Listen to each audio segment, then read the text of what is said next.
Long before there was a Bend or a Deschutes County, the Deschutes River was one of the most stable waterways in the world, providing a steady flow of water through Central Oregon for centuries, until man-made engineering disrupted that flow. We're here at Lava Island on the Upper Deschutes, just a few miles upriver from downtown Bend. This is a location where the river splits off into two channels. During the summer, the faucet is turned on for irrigation. During the fall and winter, it's turned off. The result is this channel goes dry. Every October, a coalition of environmental groups, anglers, government agencies, and irrigation officials step into waders to rescue the fish trapped in the side channels. Because the Central Oregon Irrigation District plays a role in the interruption of the river's flow, they have taken a lead role in the annual rescue. Fish rescue is really just a Band-Aid. We're just trying to rescue fish in the short term, and long term, the irrigation districts are working on conservation measures to improve flows. The annual rescue started when Kim Brannock was running along the side channel on Lava Island in 2013 and spotted thousands of dead fish. So what went through your mind when you saw all those dead fish? Well, at the time, I remember being just in shock, kind of, wondering what was causing it. Brannock did more than ask questions.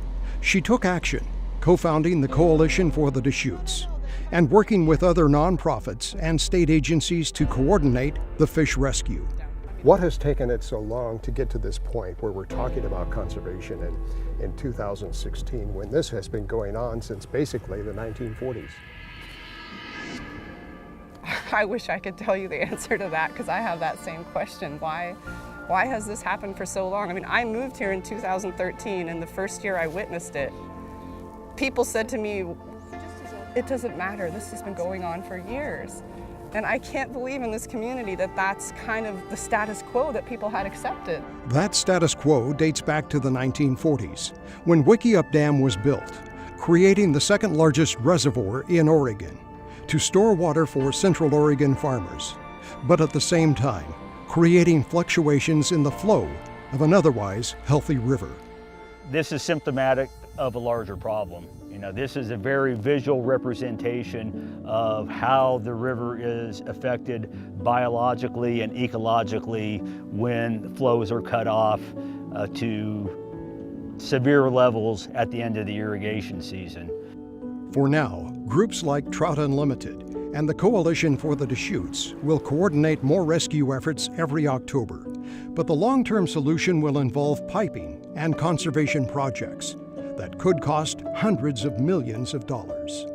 I think the culture of Central Oregon clearly has changed in the last few decades.